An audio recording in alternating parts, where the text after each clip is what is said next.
Dawn and Ella have been gracious at going around the room.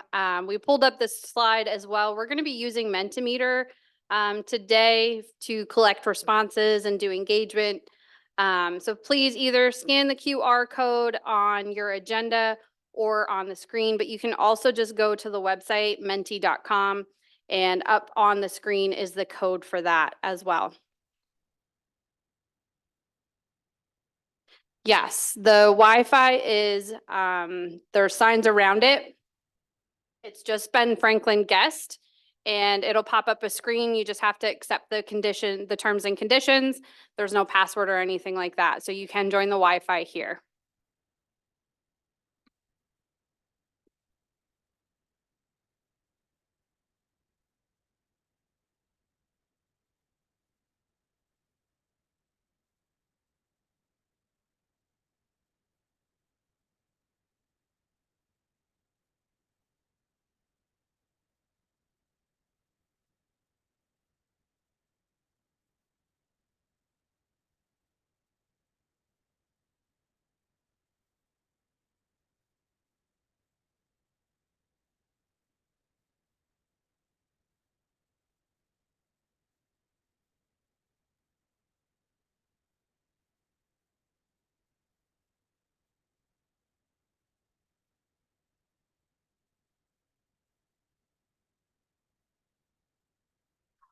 Once you've accessed Mentimeter, either through the QR code or the website, just hit the little like button, the thumbs up. That just lets us know that you are signed in and ready to go. So if you have any problems, just raise your hand and one of us can come around and help out as well.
Good morning. There, that works. How's everyone? Thank you all for coming today. This is a huge topic to tackle, and we all know that like world hunger, we won't solve it in an hour and a half. This is a visioning session. It is not about community action. We are here to comment and facilitate and set the stage for the future. Many of us have gone to housing summits only to come away disappointed, wondering if it mattered and where do we go from here. But if we can chip away at it, piece by piece, perhaps we can make inroads toward a positive solution. This is just the beginning of the journey. Your participation today shows your commitment to our community's well-being and reaffirms our collective desire to address one of the most pressing issues challenging and facing our region, the lack of affordable housing. As many of you recall from our recent annual meeting, we engaged in discussions about the state of housing in the Lehigh Valley. Yet even as we convened then, we knew that one meeting alone would not suffice to unravel the complexities of this issue. Today marks the beginning of an ongoing dialogue in a series of conversations aimed at charting a course towards sustainable solutions. The magnitude of the task before us cannot be overstated. The scarcity of affordable housing not only strains the livelihoods of countless families, but also tests the very fabric of our community's dedication to combat the issue. It challenges our capacity to uphold the principles of fairness, equity, and inclusion that lie at the heart of our combined values. Yet, despite the daunting nature of this challenge, I am optimistic. I see the promise of collaboration, innovation, and determination. I see landlords willing to consider rent structures, developers poised to explore new models of construction, and nonprofits ready to extend a helping hand, and citizens ready to advocate for change. But let's be clear, the road ahead will not be easy, nor will it be short. We must be prepared to confront the financial interests of some who have no desire to serve the common man. We have to navigate bureaucratic hurdles and challenge uncomfortable truths. However, as we negotiate this journey together, we know that we are all here toward a common goal, making sure that people, all people, have access to affordable housing. We're here to contemplate several issues. What are the main challenges contributing to the lack of affordable housing in our region? How severe is the crisis in the Valley, and what impact is it having on different segments of our community? Are there specific neighborhoods or demographics disproportionately affected by the lack of affordable housing? And if so, what are the underlying reasons? What existing policies and regulations hinder the development of affordable housing in our region? And how can they be reformed or revised to encourage more affordable housing initiatives? Are there any successful models or best practices from other regions or countries that we could adopt or adapt to address our housing affordability challenges? How can developers, landlords, politicians, and community organizations work together to create innovative solutions for affordable housing? How can we engage residents and community members in the decision-making process and ensure that their voices be heard in shaping housing policies and initiatives? Our guest speaker today brings a wealth of experience and expertise in urban planning, transportation, and community development. Becky Bradley serves as the Executive Director of the Lehigh Valley Planning Commission, bringing extensive experience and leadership to regional planning and community development initiatives. With a background in urban planning and a passion for creating vibrant, sustainable communities, Becky has been instrumental in guiding the growth and development of the Lehigh Valley region. Under Becky's leadership, the Lehigh Valley Planning Commission has prioritized innovative strategies to address pressing issues such as affordable housing, transportation, and land use. Recognizing the critical importance of affordable housing in fostering inclusive and resilient communities, Becky has been a strong advocate for policies and initiatives that promote housing affordability and equity. Her collaborative approach involves engaging diverse stakeholders, including local government officials, community organizations, developers, and residents, to develop comprehensive solutions to complex challenges.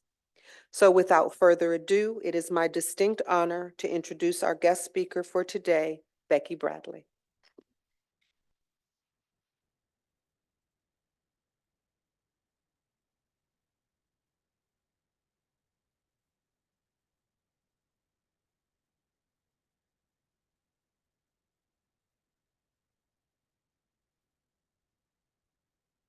This is the benefit of being at a tech venture center. There's notes and a screen embedded here. Forget the paper. This is fantastic. Well, good morning, everybody. So I'm hoping to tell you a little bit more about what's going on in the Lehigh Valley housing market right now, because obviously, as Dawn said, it's one of our biggest challenges. It's not our only challenge, but it's tied to many, many other things.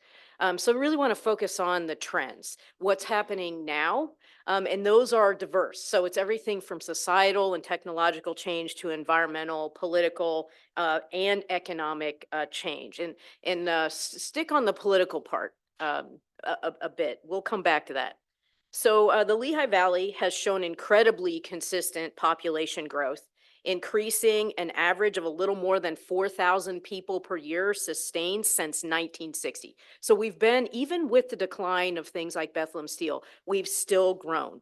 And the most recent figures for the 2020 census and then the estimates that have come out, that trend has continued. And so we've increased from about 647,000 people in 2010 to 687. We have now grown to the point that when the Congress adopted the Inflation Reduction Act, a part of that was on climate action. And I know what you're like, well, what does that necessarily have to do with housing? We won't get into that today. But they declared us as one of the top 70 largest regions in the nation. Think about that. We went from thinking of ourselves as like medium, small, maybe medium, medium, to now people considering us large and a major metro. So that really has to change how we think about absolutely everything. Even though I know a lot of folks have tried, to make sure we didn't get discovered, we've been discovered. So essentially what's happened is we've added a couple of Bethlehems and Allentown and in Easton. And if we continue on the same growth trajectory, we're going to add another population's worth of Allentown, Bethlehem, and 2 Eastons. So that's by 2050. Okay, so what does all that mean? So we're one of the fastest growing regions in Pennsylvania. I'm sure you've probably heard this, but our population is projected to grow by over 14.4%, or 14% or 14.4% by 2050. This is largely driven by migration of people into the region. Okay, now focus on the 55 and up piece, because that skews our numbers of affordability. Does anybody here stalk Zillow? I am a Zillow stalker. I probably need some sort of counseling related to that, but it tells me a lot. If you look at a typical 3-bedroom house, 2.5 bath, 2-car garage, right now in the Lehigh Valley, it's selling anywhere between like 360 and 465, depending on the school district and a host of other factors. That same square footage of unit in a 55 and up development is over $700,000. So one of the things that we've been working on, and I know I'm kind of jumping ahead a little bit, but one of our major areas of growth is in the baby boom generation, right? So Jill Seitz is here, Joey Doda, and Bambi Griffin Rivera from our community and regional planning crew at the LVPC. And one of the things that Jill and I were talking about yesterday is we've got to back out those 55 and up numbers because they're vastly skewing a key conversation on affordability. But really, we've grown more diverse. And we've also have a really, really interesting and very important thing happening amongst the generations. So that's, again, we'll go back, we'll start with the baby boomers because we were talking about them. They're about 150,000 people today. It's easily our largest generation, and they make up 20% of the total population. But over a 30-year span, and that's really what this super nerdy chart shows, Gen Z, the baby boomers will become the smallest, and Gen Z will become our largest generation by 2030. So just in a few years, and they'll remain at the top till 2050. So if you're building a lot of units for baby boomers, yet their population's declining, that's going to create a very interesting housing dynamic. So we have issues today, but we also have to plan for those issues of the future. It is of note right now that really into 2035, there's a real good diversity of generations, and that's what's shown in the square on the screen. And that's a good balance of generations in the workforce. This makes us economically stable. This is critically important because you need money to afford housing, right? And so right now we have a good diversity of folks in the workforce in terms of age. Income's a different conversation. So we'll go to that. So our high quality of life and our growing economy means that employment is going to grow even faster than our population. So we're expecting to add over 74,000 new jobs by 2050. If our population's increasing at 14.4%, our employment, if we stay on the same course, is going to increase by over 19% during that same period. So driving that growth will be our largest sectors. So that's healthcare, manufacturing, transportation, and warehousing. All of those areas are controversial on the land development side. But they're a huge part of our workforce. So there's an interesting dichotomy that we're working with here in the Valley. So the Lehigh Valley's growing population of retired residents will likely bring some struggles for businesses filling jobs. So employers are going to have to be really creative at attracting and retaining Gen X, Millennial, and Gen Z workers to keep that balance and fill the void that's being created by such a large generation that's been leaving the workforce and is going to basically be out of the workforce by 2035 by and large. So that factors heavily into the housing conversation because the types of jobs and income associated with all of these and the ages of people that occupy them all factor into the housing conversation. We need different types of housing at different points in our lives. So we're also becoming more diverse. That's really, really important. And that we've seen a tremendous shift over the past 3 decades, and it'll continue to become increasingly more diverse through 2050 and beyond, when no one racial or ethnic demographic will represent more than 50% of the region's population. So as the Lehigh Valley continues to become less homogeneous, local governments, school districts, businesses, all types of organizations have to take strides to understand and acknowledge policy decisions that result in disproportionate impacts affecting racial and ethnic groups, both historically and the present day, and as we move forward. So a deliberate region-wide effort can be made to rebuild and reposition future growth that is more inclusive and creates better economic opportunities that can be accessed by everyone. So inequity restrains our region as a whole, and it's a huge part of the housing conversation. It inhibits competitiveness that communities need to better have full human capacity. It providing equitable access to opportunities, so that's safe and affordable housing, reliable transportation, meaningful education and employment opportunities, and social and cultural experiences that reflect the population. All of this is vital to a productive and sustainable economy. So lower income households have limited time and financial resources, and Black, Indigenous, and people of color, our BIPOC community, and limited English proficiency speaking populations have historically and systematically been excluded from a number of opportunities. Those with lower incomes, especially by taking an intersectional approach, have demonstrated a wide ranging of effects on overall increased productivity, quality of life, community units, and economic access. So we have to work on these issues, and you can't have a housing conversation without having a conversation around equity. Okay, so what preferences have changed in our region, and kind of what have we been seeing that's been happening in terms of housing choice? Because that's a piece of this as well. So as our demographics have changed or shifted, so too have people's living preferences. Individual living preferences are attributable to lifestyle, culture, personal finances, just to name a few. And so as the region's population becomes more diverse, it's very important to understand this. So since 2010, the region has seen the number of individual households where one person is living alone increase by 6.9%, almost 7%. And this accounts for almost a quarter of our total population. Two-person households have increased by 12.4% and make up the largest share of households, so over a third of the region's households. And the number of three-person households has decreased by 4%. However, that doesn't mean people are preferring smaller household sizes, but four-person households have increased at actually a greater rate by 5.5%. So looking at relationships between people living in the same household, we can get a better sense of why household size has shifted. While non-related households make up the smallest segment of household types, the number of households where roommates are living together has increased by 26%.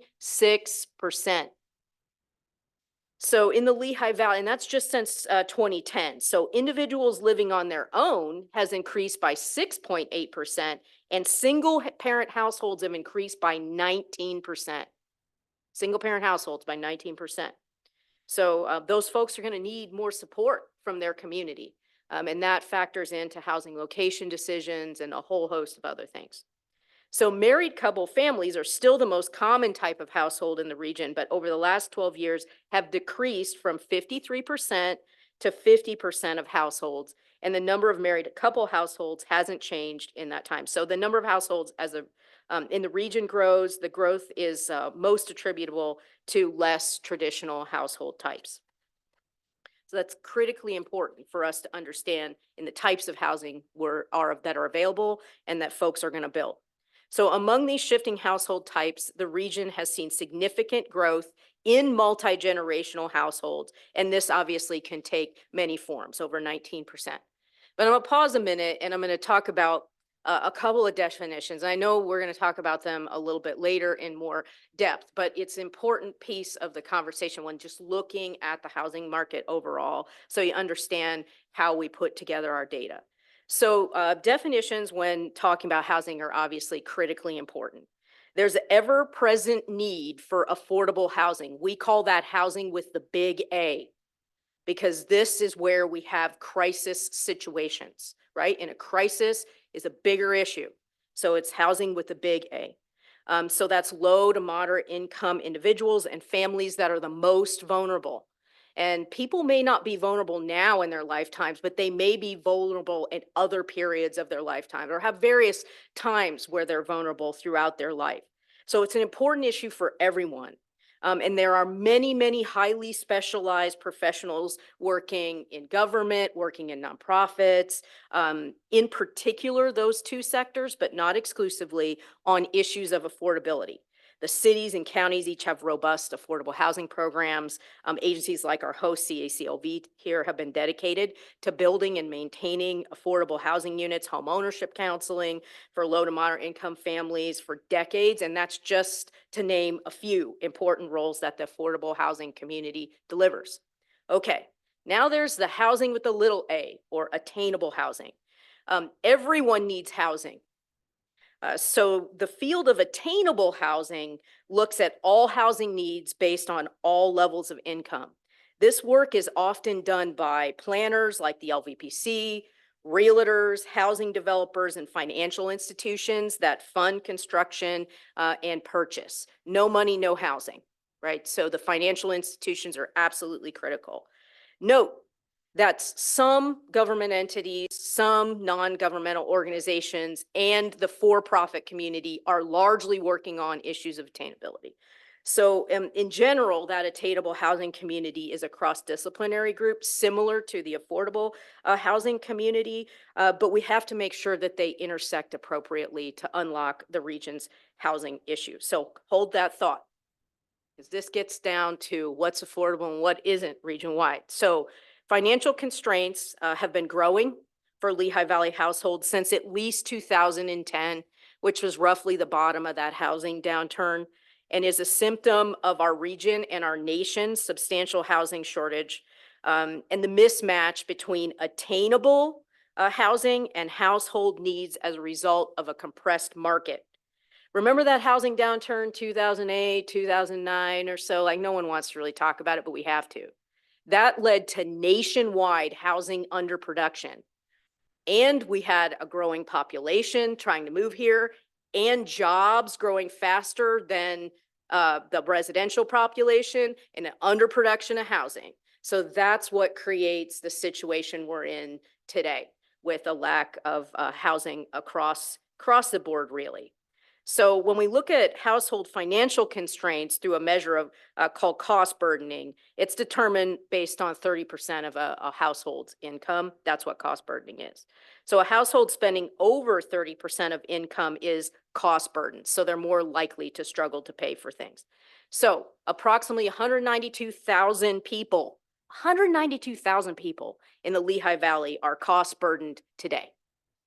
Think about that. Almost 200,000 people out of 685 are cost burdened. That's not okay. So this isn't, it's not just people at the lowest income strata, though. Again, that's housing with a big A, affordable housing, most vulnerable, biggest crisis. But everyone in every economic category is experiencing issues of cost burdening. And so that tells us we have a bigger problem. So let's look at ages. And then this is important because when you're youngest and when you're oldest, you tend to be the most vulnerable. And so then your housing situation can become the most vulnerable. So older adults, age 65 and over, bear the largest rate of cost burdening amongst the different age categories, and that's 70%. Younger adults follow at 60%. So these are the two most vulnerable age populations again. And so note that even if you're between 25 and 64, we still have high percentages of people that are living in cost burden situations. So it affects not only all incomes, but affects all age categories. Some, especially our most vulnerable populations, at higher percentages. Okay. So I mentioned previously that there are financial constraints on households that are caused by a housing shortage due to that housing underproduction. So the LVPC's most recent updated housing affordability or attainability analysis finds that a net housing stock of about 51,600 units priced attainably, so matched with the incomes that the people in the Lehigh Valley have. So those are priced attainably for households earning middle income between $25,000 a year and $100,000 a year. So you hear that missing middle conversation? We're going to talk about that in a minute. We don't have that same conversation in the same way that the national conversation is having. However, we have significant housing shortages in the upper and lower price ranges. And you can see that on the slide. In the upper price ranges, so those for folks making $100,000 or more a year, we have over 34,000 units short of what a healthy market should be. So what do those folks do? Remember, they're the ones that have flexibility in their housing choice, or the most flexibility in their housing choice. They're forced to buy down into that middle income market, and then middle income folks are forced to potentially go into housing they can't afford, and it's crushing for people that need affordable housing at our lowest income strata. And we're still short 16,000 units for people making $24,999 a year or less. Okay, so I got plenty of nerdy charts. We can share these later. These are some of my favorite because they give us some real detail. So to quantify, because what it shows is it shows what you can afford or your mortgage payment and your rent payment based on your income. So just stare at this a little bit because this really unpacks the shortages and where we have them by specific income strata and how many actual households are affected and the total supply. So to quantify and illustrate the mismatch between housing prices and household incomes, this housing attainability analysis is based on an assumption where households in each income level seek housing within a price point that they can attain. In reality, this is not always the case, and many households with financial means, again, and flexibility, can choose to buy down, and then that creates the crush. So housing is considered a nonlinear expense, meaning it doesn't increase in proportion to income. So as household incomes increase for certain individuals and families, their housing costs may not necessarily increase or increase at a slower rate. So however, the implications of this concept vary across incomes groups. So for lower income households, generally those earning less than 50,000 a year, housing expenses can consume then that disproportionate amount of income, and in some cases exceed 50%. So that's an extreme situation of cost burdening. Okay, so then we got to look at wages, right? Because you need money for housing, right? So I noted that I've been using phrases like lower income, middle and higher income households. It's important to contextualize what that really means in the context of the data, because when we say lower or even middle income, we're really talking about the workforce and our largest segment of it. So here we have the first half of the housing attainability chart that I just showed, with the attainable purchase price of a home or monthly rent matched to a household income level. In the column to the right, we have the occupants that pay a comparable average wage, or that are paid a comparable average wage matched to that household income level. So several essential occupations earn less than $35,000 a year. People in food preparation, serving staff, personal care and service professionals, which is everything from barbers and hairstylists and manicurists, but it's also social workers. It's fitness trainers, it's childcare workers, healthcare support staff, building and groundskeeping and maintenance staff. So the people that all keep us all going and even looking good. So earning between 35,000 and 50,000 on average are office and administrative professionals, maintenance and repair technicians, workers in the logistics industry, which has been growing exponentially in the Lehigh Valley, and even production workers and truck drivers. So earning between 50,000 and 75,000 are construction workers, teachers, science and technical professionals like lab technicians, researchers, and business and finance professionals like accountants, market analysts, and even bankers. So those are $50,000 to $75,000. So earning above 100K are legal professionals, healthcare practitioners like doctors, architects, and engineers. So $50,000 a year or below are most blue collar jobs. But teachers, cops, they fall above that into the 50 to 75,000 and up range. So our middle is a little different than you'll hear in the national conversation, and that's important to unlocking our issue. So another consideration I wanted to mention is that many of the occupations with average wages 50,000 and above have entry-level wages starting from the low 20,000s to the low 50,000. So people at different life stages or career stages have different housing needs, and lower starting wages can contribute to those financial burdens for younger adults encounter, and that really impacts workforce retention as well. So got to fight the brain drain, right? And honestly, our apartment development has helped that to some extent, though the cost burdening is for real in some cases. So overall, the majority of the workers in the Lehigh Valley earn less than 50,000 per year. And so that's 70% of folks. Only 13% of workers between 50,000 and 100 earn 75,000 per year, and 16% earn 100,000 or more. But that's where we have the shortage of units. So interestingly enough, we have a situation where we have to focus on the needs of the many at the lower income levels and the needs of the few at the upper income levels to unlock this problem. So we have issues at the top and issues at the bottom in terms of income. And so we have really, really interesting stuff.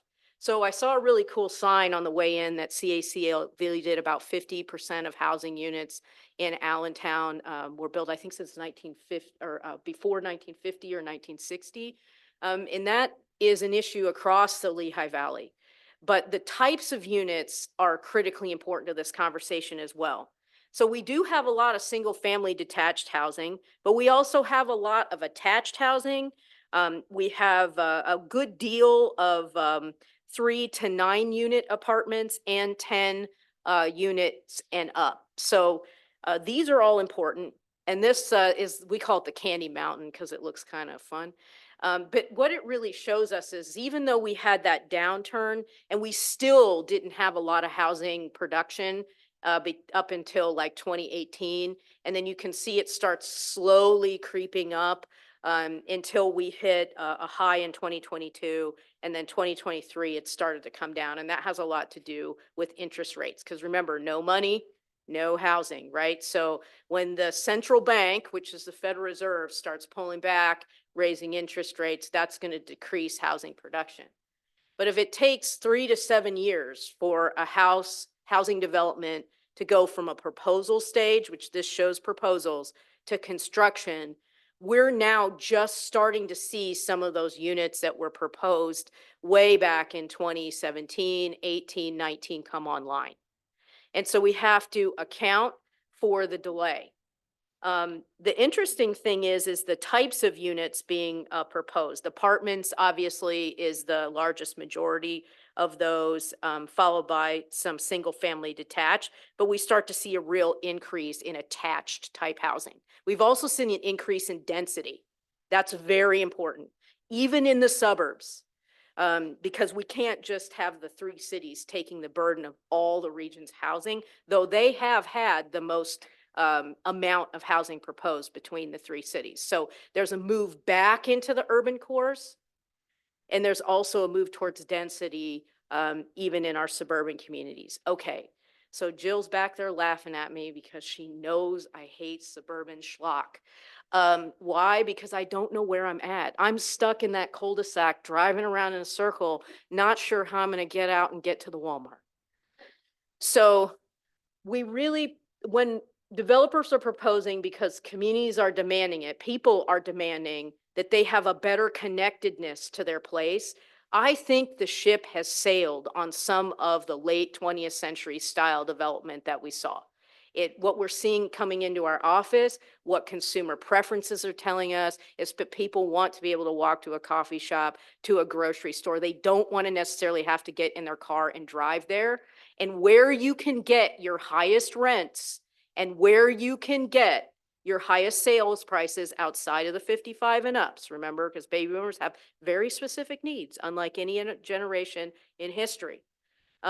You start to see it swing back to more these community-based development models when you get into early or late Gen X and below. So people don't necessarily want to live in a hobbit house on steroids, or be forced to live in a very tiny home that constrains their family development or other things. So we have to think differently. And we have to be able to build to what people expect. And we have to be able to do that in a modern way that has better use of our land. That's key. Because if we want to have the parks, the recreation, the open spaces, actually have a real farming community, we can't keep building on those farmlands at the rate that we did up until the housing downturn in 2008. And so that's really started to slow on the housing development side, though warehouses have come in real fast and kind of swooped in on some of that farmland development. But the one in the top left corner, I want to draw your attention to something that's happening right now. That house is entirely 3D printed. So as we see a decline in skilled workers in the construction industry because people are retiring and losing those skills, technology is replacing some of those things. So buckle in because it is about to get wild. This is in Minnesota, by the way, and they specifically are built a number of these units to see how they would withstand extreme snowfall, temperature swings, as well as moisture. So I do believe that we're going to start to see at least homes, components of homes being 3D printed on site. That'll change truck patterns and all sorts of things and potentially increase the ability to generate affordable units. So some of this stuff's happening right now, but it won't necessarily all be here tomorrow. Okay, so that missing middle. All right, in the center of the slide is what is nationally defined as the missing middle. So that's, and all those stories you read in the Wall Street Journal and the New York Times and WAPO that you hear on the nightly news, that's duplexes, triplexes, fourplexes, townhouses, and low-rise apartments. Now, what proposed in the Lehigh Valley is in that yellow overlay.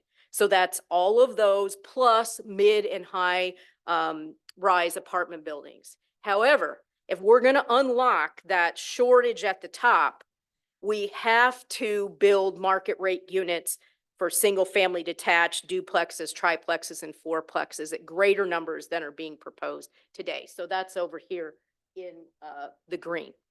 So when you read those WAPO articles, they don't necessarily translate evenly to the Lehigh Valley. So again, we need to have a conversation, that's what we're going to do today, on what we actually need, not what other people tell us when they're looking way up at the national scale. Don't compare us to Denver. We're not them. So we need to deal with our own house first. Okay, so nationally though, there's some indicators that tell us certain things. So FDIC really is talking a lot about the apartment supply and demand cycle. And at the far right-hand end of that slide is the actual and the forecast for what's coming. So those things that were proposed a couple years ago that are starting to be financed and built. The blue inside there, the light blue, tells us the absorption rate. So if it's financed and it's built, that's what's going to be occupied. So that's the part that can be monetized.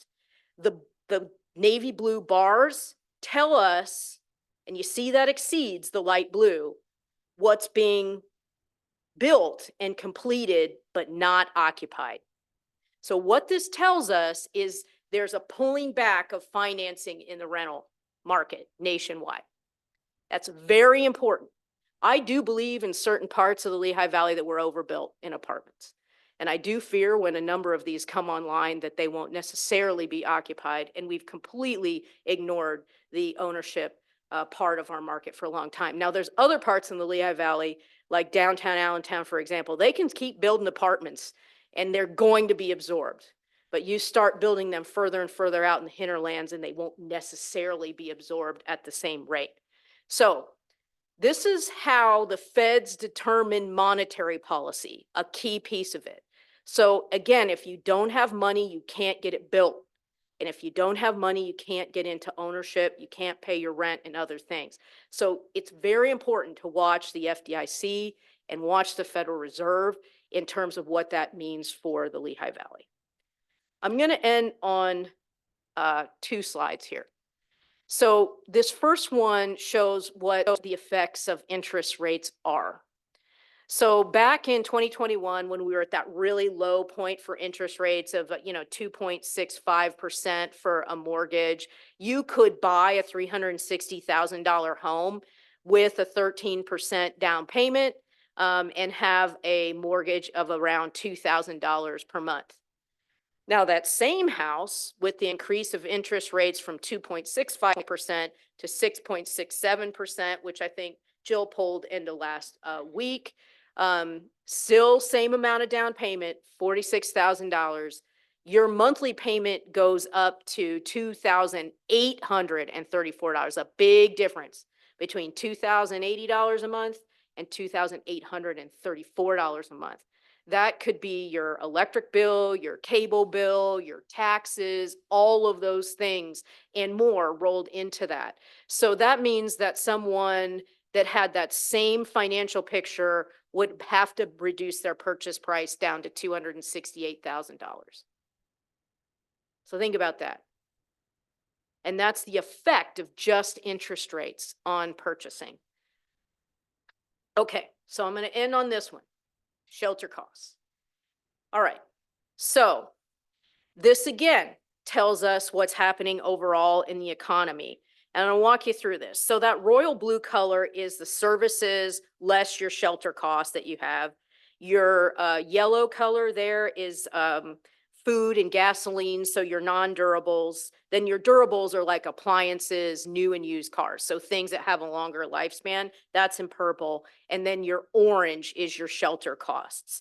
And then the I think it's a black line there that says all items. That shows it all together. So you can see the picture in totality. So shelter costs have gone up. You can see that in the orange.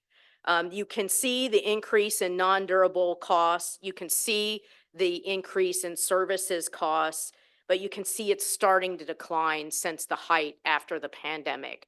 But it's still not declined down to what we had pre-pandemic in 2018, 2019. So things are more expensive now, almost all across the board, and they'll continue to be more expensive, but not at the rate that they increased during the pandemic. So the economy for individuals is actually getting a little bit better. So we need to design what we need rather than what we know, right? As we have things like failing shopping malls, this is the Whitehall Mall, it can be a mixed-use community, right? We can add in transit. We can add in, I mean, it's got all the infrastructure.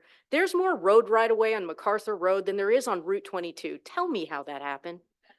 Seriously. So we can get a lot of people into housing that need it, can have services and jobs nearby, have them better connected to transit, the things that people want and that make very successful regions if we rethink the use of land, where it makes sense to rethink the use of land.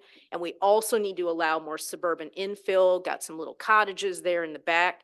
So we've partnered with the Federal Reserve Bank. Again, no money, no housing, right? Principle number one.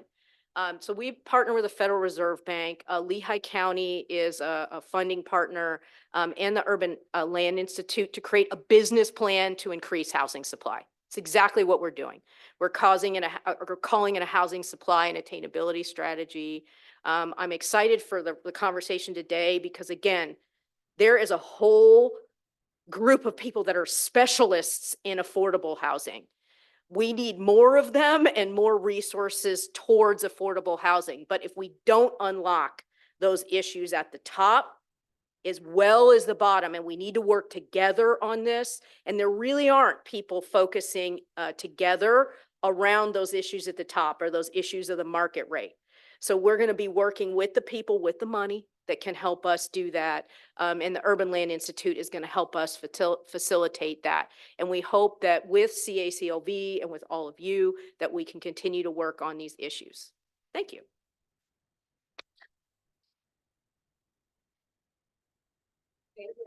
Oh, oh Does no. anyone have any questions for Becky before she leaves? Nothing? Anna.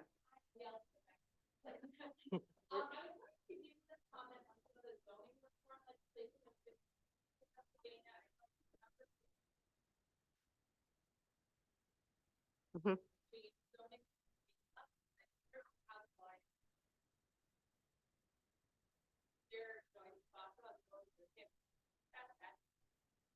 Sure. I mean, literally for the last 20 years, I've been advocating for changes to the Pennsylvania Municipalities Planning Code. It was written when people listened to music on 8-track tapes, and it really hasn't changed too much since then. But here's the truth. I'm not going to wait on the state legislature to make changes, and most of our communities are not. We had a record number of like over 100 zoning, subdivision, and land development ordinance changes just amongst the 62 communities in the Lehigh Valley last year. So we're out all the time working with people. It's usually around industrial and warehouse issues, but also on housing. The stuff that's going through the legislature is about fair housing, because that's a civil rights issue. That, I think, has a legitimate chance of changing. And that's just gonna require that housing be allowed in all zoning districts. Just like, believe it or not, forestry is required to be allowed in all zoning districts in Pennsylvania. Forestry. So downtown Allentown, you could have a forestry management plan and whack down all the trees, right? I'm kidding. But technically, in the extreme situation, you could. So if the forestry lobby was successful 20 years ago getting that into the laws, I think that they can get fair housing stuff in. There are deeper zoning reforms that need to be enabled through the Pennsylvania Municipalities Planning Code. We actually have a working group of all 62 local governments on that. We started it right before the pandemic. It looks like we're probably going to get a couple things on definitions, but there's a real fear that if you go ripping the Band-Aid off of that law, that the opposite is going to happen. We're already a right to build state, but it could get worse. And so there's a real sense that we have to be careful in the reforms that we propose. I do think that those fair housing ones have got some legs and are more likely to succeed than any other related to transportation impact fees or sewer and water fee structures or other things that are also important, just in a different way. Time for one more question. Anyone else?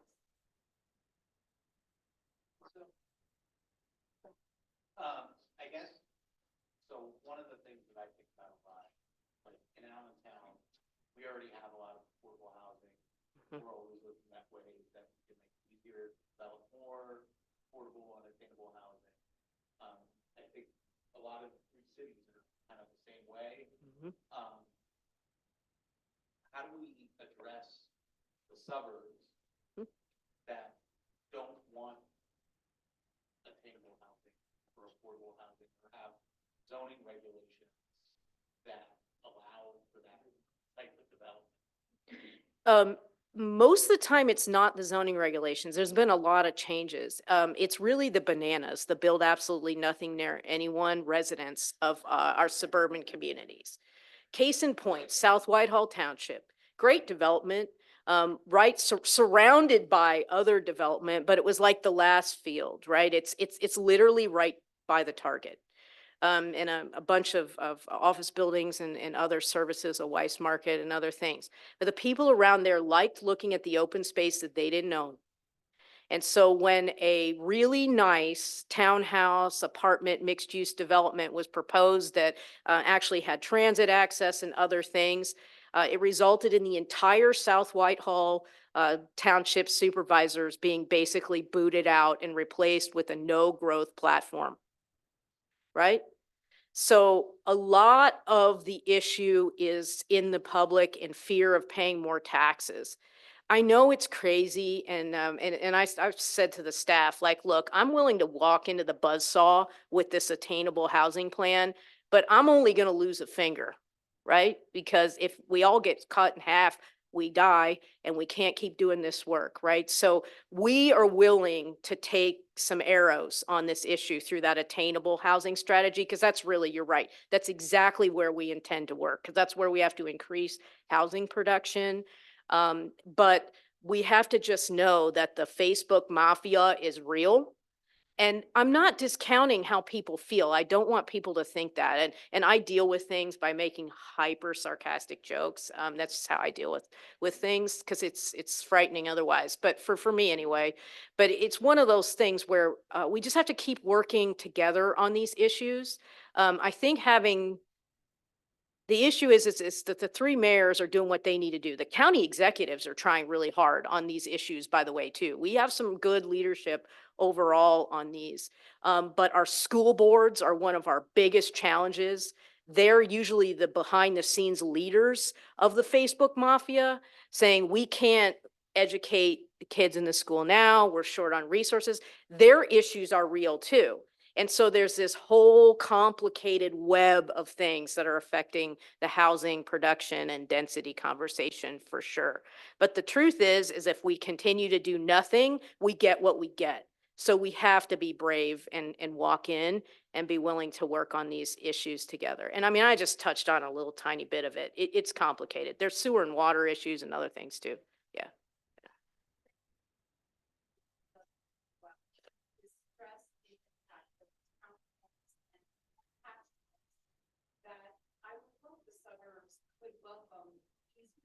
Because the Gen X group are their kids. Mhm. So unless they want their kids in their basements for the rest of their lives, they're Mhm. gonna have to think about where they're gonna put them. Sure. Yeah, or they're only zoning townhouses like up against a highway or on the crappiest land. And so it's creating new vulnerable populations. I don't think that's okay either. But I'll pull myself out of that rabbit hole before I go down it too far. Thank you. Becky.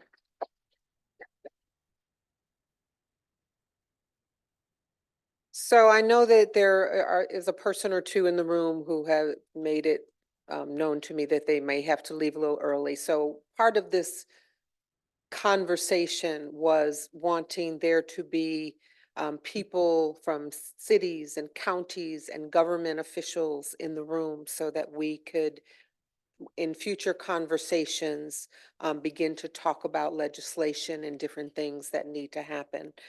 So before anyone has to go, I want to acknowledge Olga Negron, who is the ED for Governor Shapiro's Commission on Latino Affairs, Elizabeth Martinez from State Representative Pete Schweier's office, and all of the city and county officials who are here today from Bethlehem and Easton and from City Council, and those of you who cared enough to be in the room to start having these conversations. So thank you again all for coming. So thank you. I wanted to just remind people, if you haven't yet, please, sign on to Mentimeter because we're going to be using this for the next few minutes. And another reminder that this is the beginning of a conversation.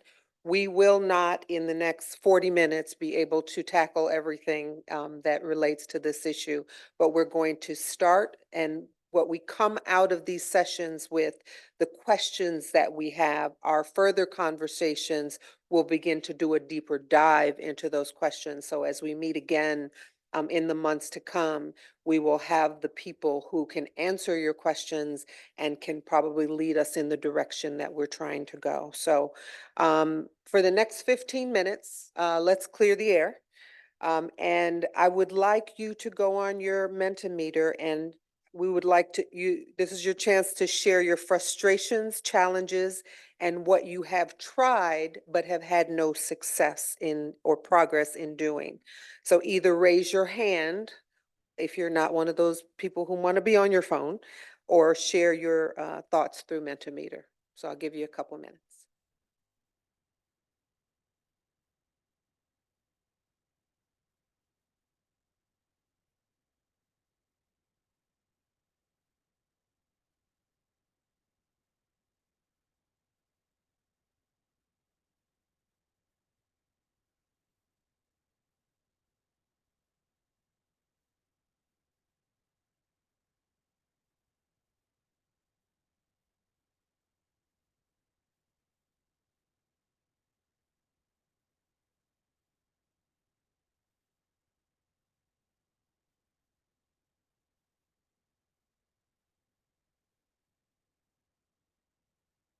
I'll stand here.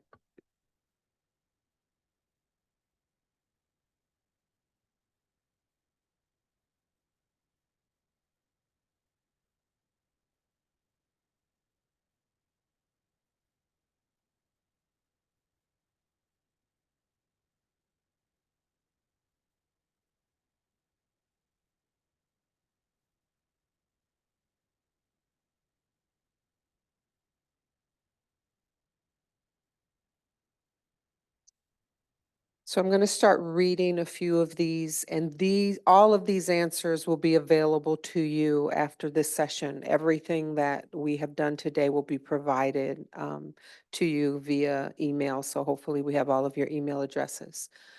So your housing concerns. Young people are giving up on a prospect that they'll never own a home. I have one child who is like that. Most people only care when it affects them. Everyone needs to be part of the housing solution. Absolutely. Lack of walkable communities where I can walk to the grocery store and coffee shop. Cities bearing the brunt of providing affordable housing. The pace of wage increases is outmatched by the increase of housing prices. Getting people to realize that the shortage of housing at all price levels is pushing up prices for everyone in the valley. Suburban unwillingness to develop attainable and affordable housing, thus further concentrating poverty. Costs of construction to create housing units, year-over-year rent increases, making it difficult to stay in place. I don't know if there's a next slide. But David, is there a next slide?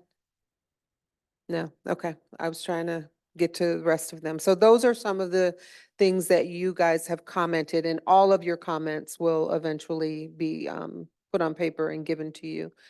We want you to okay, I think Jess is coming to fix what I know needs to be fixed. Because there's an arrow with more concerns. There are 28 responses, and I think we've only gone, oh, thank you, darling. I don't know what I'd do without her.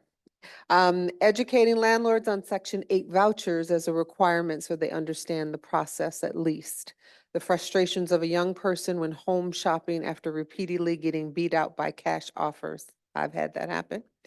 I'm gonna sort of, yeah, long-term affordability, more people being displaced and no resources to help. Multi-generational housing increasing due to lack of housing or affordable housing. Not enough landlords, developers are willing to create affordable housing and accept Section 8. Amen. The frustrations of a young person, okay, we've read that one. I am frustrated by the increase in rent, making it impossible for families to live in. I wish vacant lots and dilapidated housing could be converted into usable housing more quickly to meet demands.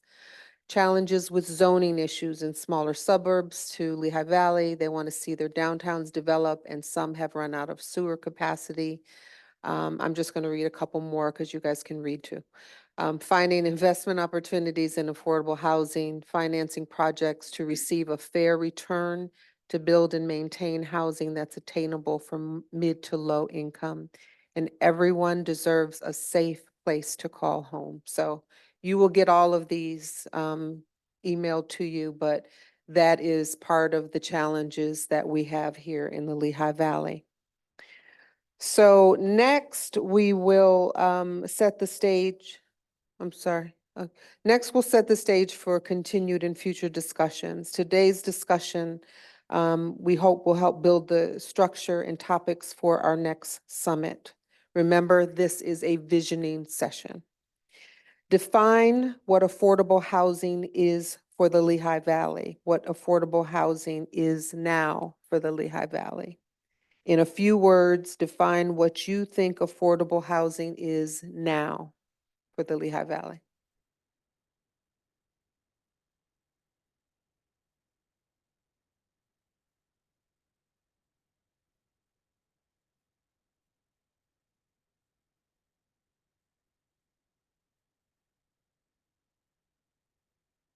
And I think this one only takes, one or two words, maybe even 3 or 4, but has to be short.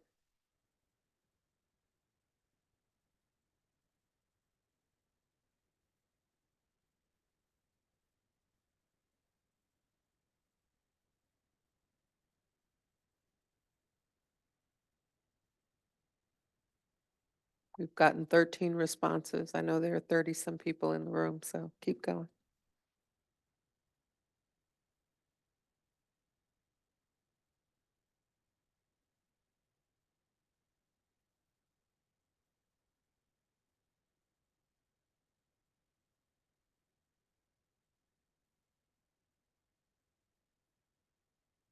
Okay.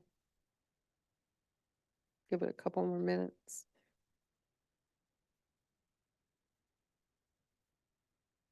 All right. So the largest answer that a lot of people answered was unattainable. So housing in the Lehigh Valley right now is unattainable. Other people put stability, quality, scarce, parents' basements. You cannot live in my basement. I'm sorry. You have to find somewhere else. Slumlords, big issue. Competitive, still overpriced. Um, Incomes at 60,000, not able to be achieved. Quality and safe, overwhelming, in bad shape. So these are some of the descriptors that you have given to the Lehigh Valley as it exists right now. Um, I think that was my answer. When we did a run through, of this the other day, unattainable was absolutely the thing that came through my mind. So thank you for your answers. So now, I would like you to, in just a few words, um, let us know, define what affordable housing should be in the Lehigh Valley, what you can envision it being.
I was thinking the same thing. I'm glad you said it.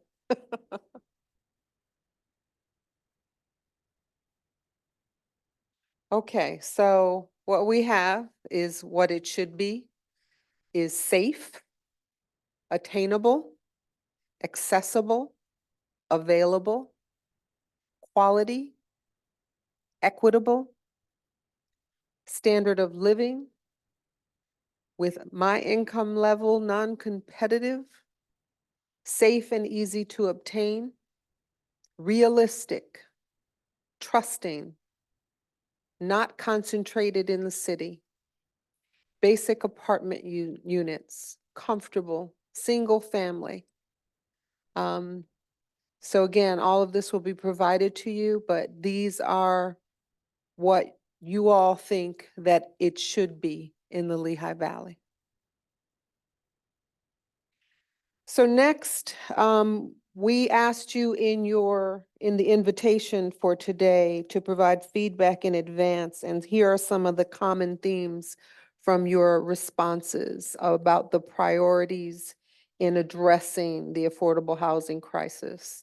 So landlords keep rent at a reasonable amount, education on renting to Section 8, affordable housing requirement for developers, stricter regulations to landlords, landlord incentives, change local ordinances, giving Lehigh Valley residents priority when affordable housing is available, safe affordable housing for seniors and the disabled, create affordable, attainable units, improve existing housing stock to be affordable, safe, and livable with dignity, and financial support to assist small landlords.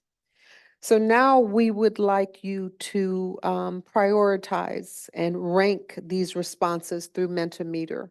So it's on the screen and it's also in your phone. So if you could rank them by what you think is the importance from 1 to 11.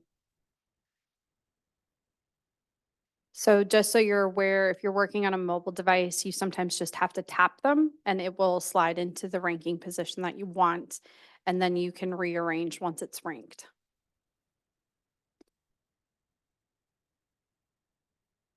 This was the hardest one for me because there's too many here to be ranking all the way to 11, but do your best.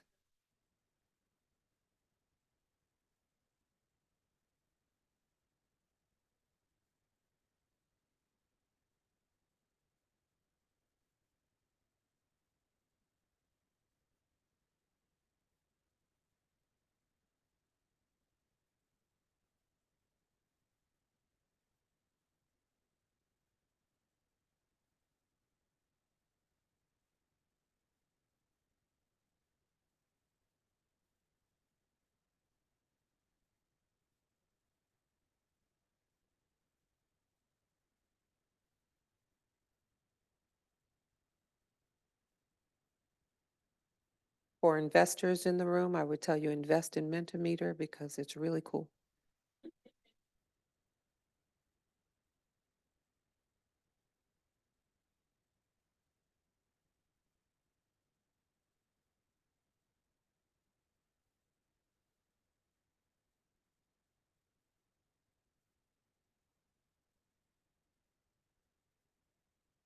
Okay, I think that's most of us.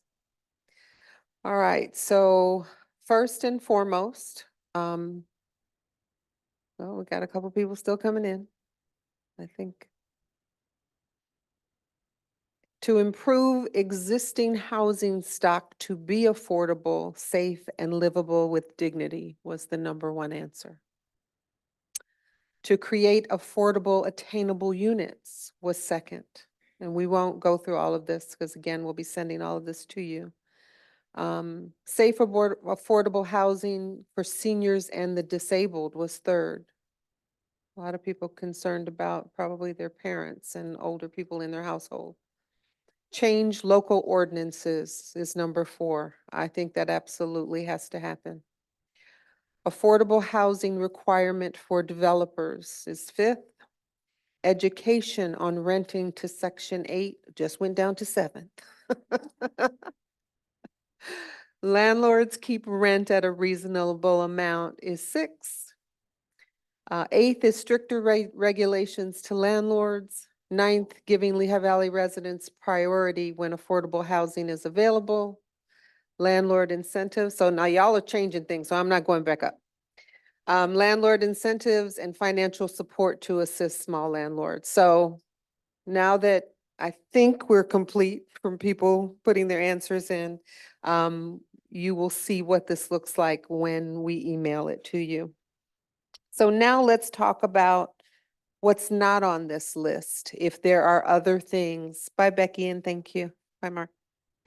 If there are other things that you think should be on this list. So we want to add priorities not previously mentioned. In a few words, what else should we know or discuss? And please note for this one, you can only submit once.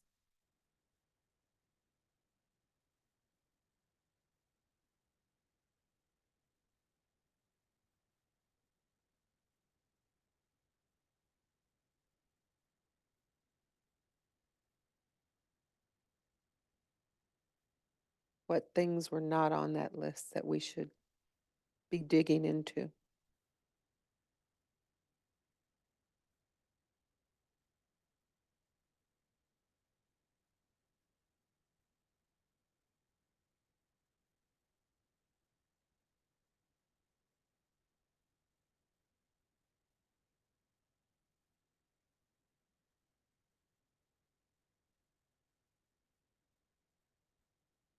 Okay. So I'll just read some of them.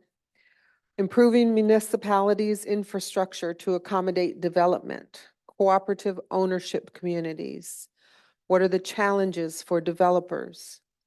Public advocacy for housing needs, rent-to-own options, counseling for young adults interested in buying a home, absolutely. Public advocacy for housing needs, I think I read that. Developer grants need to require affordable and attainable housing provisions. Regional planning and state level advocacy to update MPC,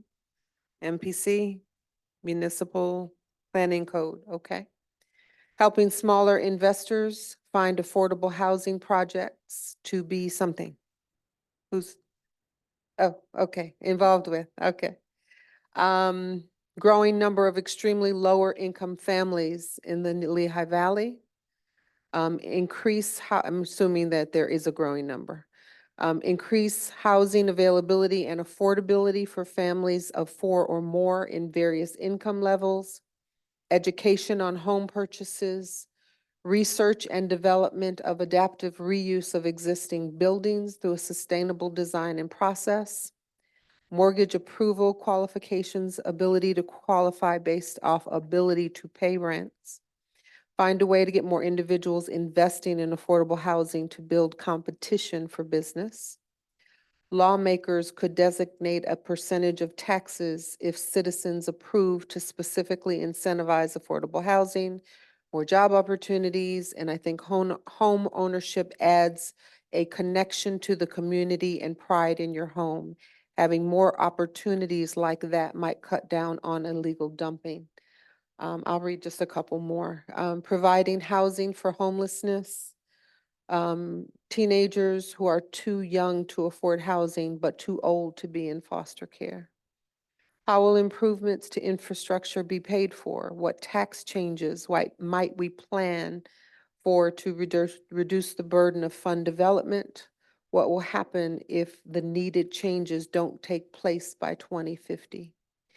Need for building federal grant management capacity in small municipalities and nonprofits to reduce barriers to using complex federal funds, and the importance of eco-friendly homes and energy saving. First-time homebuyer education. Come on down to community action. We can give you that part.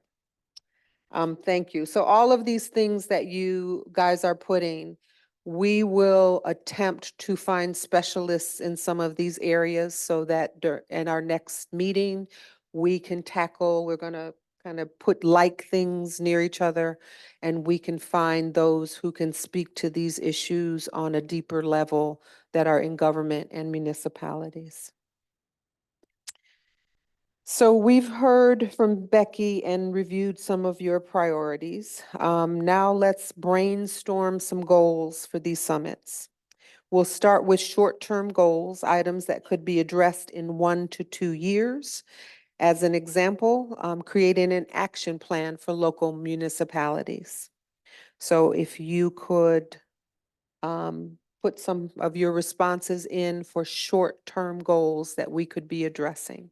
And again, we are constantly trying to find specialists in these areas so that during our next summit and the next summit, we are really addressing the issues on a deeper level.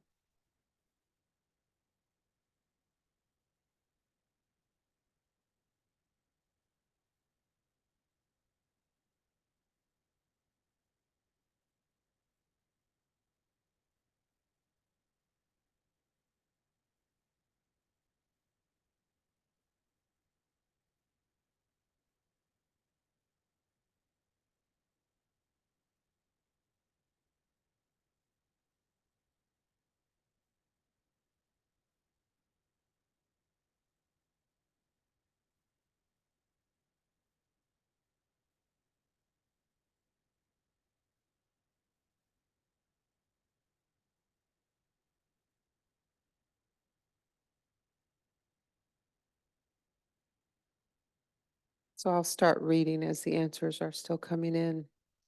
Housing needs assessment for each local municipality.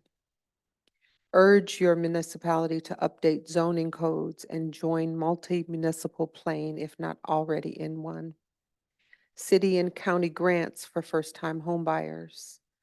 HUD section requiring a CO or rental registration.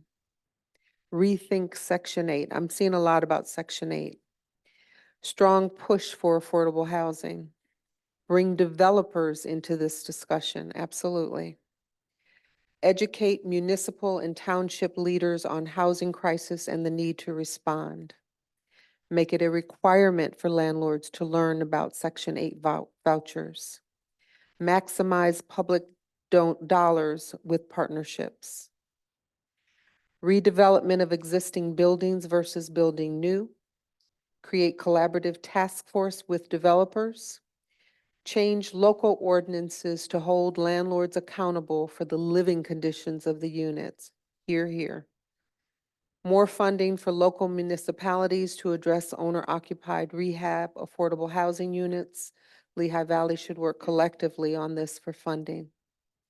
Tax incentives for homeowners wanting to rent to extremely low-income families. I like that. Incentives for builders to start building new single-family affordable homes. Encourage more deregulation around housing and encourage zoning changes to create options. Newsletter information hub for people interested in expanding inventory of affordable housing opportunities and resources. That's a really interesting idea. Brainstorming opportunities to approve existing housing units to make them available for affordable housing. Increasing the availability of subsidized housing units through partnerships with developers and local government. And I think I've heard that a couple times too. Identify how to get municipalities and entities in the region to collaborate across jurisdictions. Home maintenance assistance for folks who might have deferred maintenance or don't know where to start with contractors. Advocate for state legislation that would update zoning. Work with stakeholders to plan for more retail housing and affordable housing for purchase. Begin town hall style outreach efforts as a way to reach suburban homeowners with information about development projects in their communities. I didn't know it would let you write all of this. To reduce misinformation and to increase community involvement. And hearing what developers are doing to address this, what projects are coming on the market soon, how to incentivize developers to make such building a high priority. All right, we will again get you all of these responses. And then last but not least, long-term goals. If you could put some things that might take 3 to 5 years to accomplish down the road.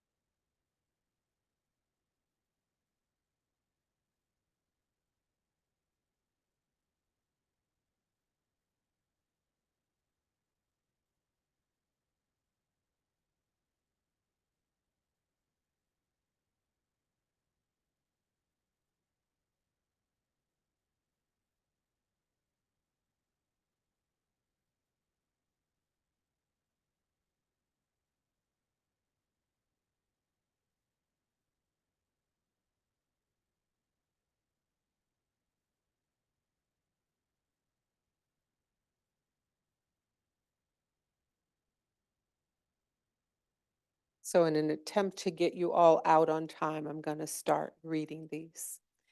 And I'm assuming that the first one came from our board chair, rent cap law. Did that come from you, Lou?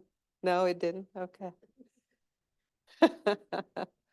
Reduce cost burden in the Lehigh Valley, update the MPC, reduce overall housing costs in the valley, develop incentives for developers to create affordable housing, more deed restrictions regarding income levels on each property, shorter approval and development cycles, promoting mixed income developments and inclusive zoning policies to foster diverse and vibrant communities, community incentives for fully sustainable developments, implement solutions for environmentally sustainable housing, redevelopment of vacant or underused retail centers to mixed use. That's a good one.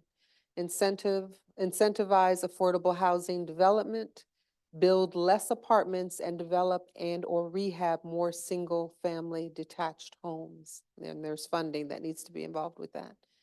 Build more affordable rental housing and homes for purchase. Address generational poverty by paying daycare workers livable wages, and increase quality daycare opportunities for all who want to work. Absolutely. Advocate to increase HUD funding on programs like Choice Neighborhood, restoring properties for home buyers, introduce universal basic income and rent control, renovate old abandoned homes, yay. Allow homes to keep their charm, uniqueness, and stop building so many cookie cutter units and quick builds, and helping people find locations to fit their lifestyle, whether in or outside of the Lehigh Valley. So thank you all for all of these ideas. We will encapsulate them, put them in categories, try to narrow them down so that they're of the same interests in one category. This will help us to build on our future housing summits to come. But in the meantime, I wanted to ask all of you who should be in the room. And there's no prompt in there to be able to answer this. But I would like you to raise your hand and let me know if there are people who are visibly missing from this conversation who you believe need to be in this room. If you could raise your hand, and we will document who that is, and we will give them an invitation to come to our next summit. Matt?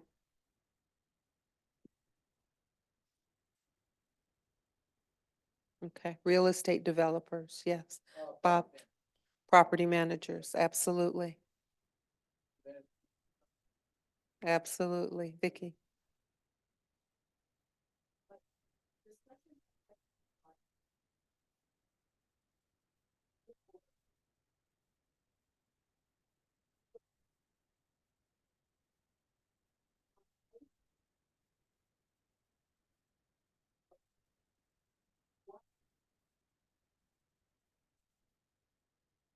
Okay. Interest rates just doesn't work.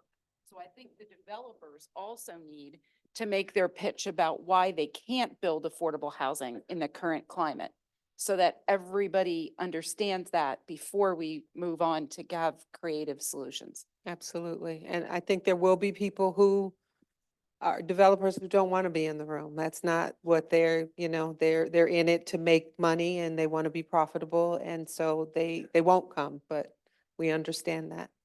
Hilda? I echo what Vicky just said, because I had similar thoughts.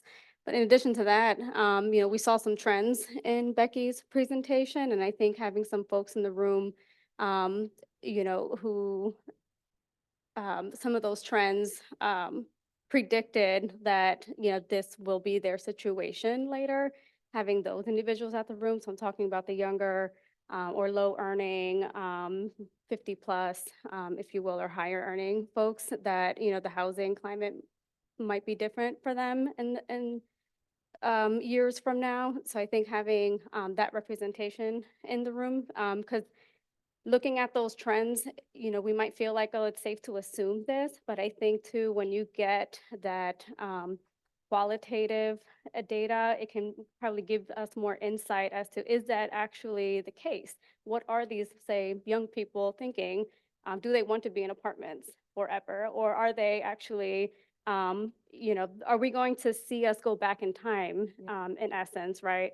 Where nowadays we see a lot of people, like I can speak for myself. I'm in my 30s and just started a family because there's this new tradition of graduating from high school, going to college, and kind of starting a family a little later.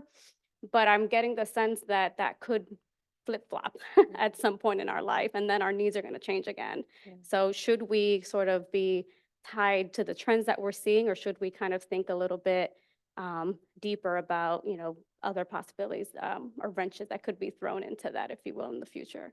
Absolutely. And there are some people who don't want the responsibility of owning a home. If I don't have to mow and shovel, I mean, let someone else do it. So you have to keep that in consideration. Craig? Well, I think we need to invite all the mayors. They're all three mayors in the cities have an affordability, they want affordable housing for their residents, but they need to be a part of this discussion along with the county people. They need to be a part of this. Thank you. Anyone else? Okay. So we will send out those invitations to the people that you have mentioned, whether they come or not. It may be a schedule conflict. We can't assume if they're not here, that they didn't want to be here, but we will certainly make sure that we invite, those people that you just spoke of, because that, it is important. Vicky, I'm sorry. Brief pitch. Sure. QNB Bank, ESSA Bank, a number of other banks right now. They've identified 96% of Allentown and the western portion of Bethlehem as minority majority neighborhoods. Okay. That qualifies a first-time home buyer with a 600 credit score or higher Oh. for an $18,000, can be used for closing costs, renovations, down payment, no PMI, a reduced interest rate, and their appraisal costs back if they want to be a first-time home buyer, if they buy in those neighborhoods. So if you have any young people who want to live in Western Bethlehem or in the city of Allentown, 96% of the city qualifies. Now there are huge incentives out there for first-time home buyers. Mhm. So I just wanted to throw that out in Thank case you. you've got anyone in your life who's looking for their first home. Absolutely. Thank you for that, Vicky. I appreciate it. So I want to thank all of you for coming and for your participation today. Thank you especially to those who donated to help offset the cost of this, who helped us to purchase the food and just to be here today. We intend to continue these summits. The next one is scheduled for June 18th with the time and location to be determined, because if there are more people in the room, we will need a bigger room. But we will be back to you with all of the things that we promise you, Vicky's presentation, anything that we discussed today. We'll make sure that all of you have access to that information. Please share it. We will also have a link to the conversations that we had today. So if you want to share this meeting with others, you have the ability, you will have the ability to do that. The future summits planned for September and December of this year. And again, you know, if there are others that you think about in the meantime who you would like to see in this room, please email us and let us know who you think that they should be. And I personally want to thank my staff who helped put this together today. I have an amazing staff, an amazing leadership team who I am just in awe of their knowledge, their abilities, their passion, and community action would not be what it is or be able to do what it does without them. So thank you all, and thank you for coming.